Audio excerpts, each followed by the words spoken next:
ընթացքում այս կատարվողի փաթեթավորումը դրսում օրինակ համոզում են, որ սա հիբրիդային պատերազմներ են երկրի ներսում գործակալների դեմ, մեզ էլ այստեղ համոզում են գրեթե նույնը, որ բարեփոխում են, մաքրում են եկեղեցին եւ այլն կայսերապաշտական միտումներից։ Իրականում սա ինչ է։ Իրականում ես երևի թե առավոտյան գտել եմ ինձ համար դրա պատասխանը, որ ընդհանրապես ավազակները դիմացինին շտապում են ավազակ կարգել կամ հանցագործները դիմացինին հանցագործ կարգել, դրանով փորձել մեղմել իրենց հանցագործությունների չափը կամ իրենց մեղքի բաժինը։ Իրականում մենք այստեղ հողի վրա ապրում ենք ու շատ լավ տեսնում ենք ովքեր են իրական հանցագործները, որոնք տարբեր մեղքերի համար կարգում են մեղավորներ։ Օրինակ Արցախի հանձնման համար մեղավոր է Արցախի ժողովուրդը, հայ զինվորը, Արցախի ղեկավարությունը, Հայաստանում խնդիրների համար ներկա պատկերացնում եք մեղավոր են, ստացվում է, որ սրբազանները, հոգևորականները, բայց իրականում այս մարդիկ լինելով բոլոր աղետների, խոսքս իշխանությունների մասին է, միակ պատասխանատուն կարողանում են այսօր այո մեր հասարակությանը ճնշել այս ձևով ու մեղավորներ կարգել։ Իրականում ամեն ինչ շատ ավելի պարզ է, քան մենք կարող ենք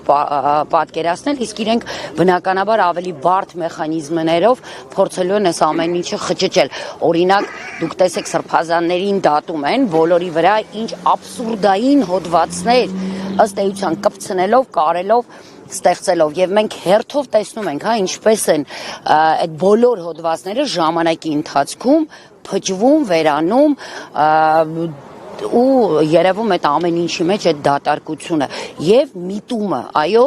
քաղաքական միտումը, եթե սա կարելի է ընդհանրապես քաղաքականություն անվանել։ Տիկին Հակոբյան, շատ քննադատվեց Վարսասյան հոգևորականների հանդիպումը ու հոգևորականների հանդիպումը Փաշինյանի հետ, որոնց թվում են նաև Արցախի առաջնորդը։ Դուք ինչպես կմեկնաբանեք այդ հանդիպումը եւ արդյոք առիթ ունեցել եք զրուցելու, հանդիպելու առաջնորդի հետ։ Ես առիթ նախ չեմ էլ փնտրել եւ մենք ընդհանրապես առիթ չենք փնտրել, որովհետեւ մենք հենց այդ պահից արդեն բոլորս առանց իրար հետ նույնիսկ շփվելու, խոսքս ժողովրդի մասին է, այստեղ քաղաքական գործունեությունը որևէ կապ չունի, մենք մեր մեջ բոլորս յուրաքանչյուրս մեր որոշումը կայացրեցինք եւ ստացվեց, որ բոլորս ունենք նույն որոշումը։ Այն է, այլևս մենք չենք ընկալում ու չենք ընդունում այդ անձին որպես Արցախի թեմի առաջնորդ։ Եվ ասեմ ձեզ, ըստ էության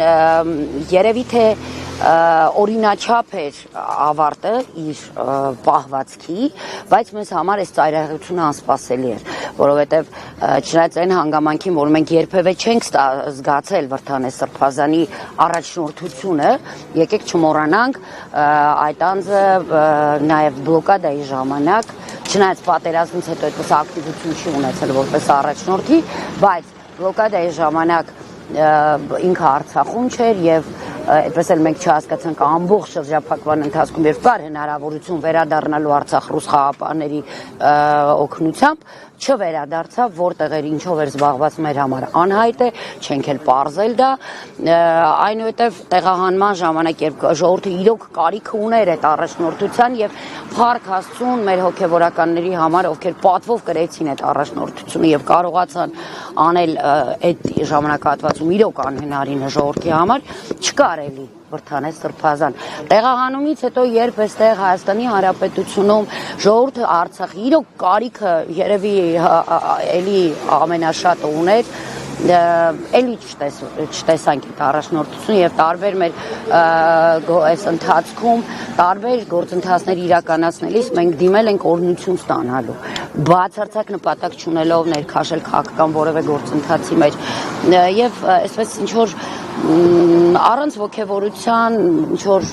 չգիտեմ ինչ զգացումներով մեր առջև միշտ մարդ է եղել ով կարծես թե չի ունեցել այդ նպատակը եւ ամեն դեպքում Խիզախությունը շատ ավելի ճիշտ բնութագրում էր երևի թե, որտեղ ես ամեն դեպքում չգիտեմ, տեղեկացված չեմ պատճառներից եւ հետաքրքրված էլ չեմ պատճառներից։ Մեզ որևէ մեկից չի հետաքրքրում, որը կարող է լինել պատճառը, Արցախը հանձնած անձի ձեռքը սեղմելու եւ խոնարհվելու նրա առջեւ։ Դրանով ավարտված է։ Մենք եւ թեմական խորհուրդը եւ ժողովրդի դիրքորոշումը հայտնել է անկախ մենք էլի չենք անցնում որևէ սահման մայրաթորի եւ կաթողիկոսի առաջ որևէ պայման այդ առումով չենք դնում որովհետեւ դա զուտ իրենց լիազորությունների ներքո է բայց մենք այդ անձի առաջնորդությունը այլևս որևէ կերպ չենք ընդունելու եւ ինքը չի առաջնորդելու բայց ինչպես է ասեցին ժողով է եղել այդ ժողովից տեղեկություն չունեք ինքը ինչպես է բարձաբանել այսինքն թեմական խորհրդի ժողով է տեղի ունեցել այդ ժողովում նախատեսված չի եղել իր ներկայությունը ինքը ինչքանով որ ես ունեմ տեղեկություն ինքը այսպես հանդիմանել է որ առանց իրեն իրավունք չունեն ժողով կայացնելու բայց այդ ժողովը ժողովին իր մասնակցության կարիքը չի եղել որտեղ այդտեղ հենց խորհուրդը քննարկում էր ինչպիսի արձագանք պիտի տա նման պահվածքին եւ ի վերջո անկախ իր ներկայությունից թե բացակայությունից խորհուրդը որոշումը կայացեց խորհուրդը ժողովրդի դիրքորոշումը հայտնեց որը կարծում եմ նաեւ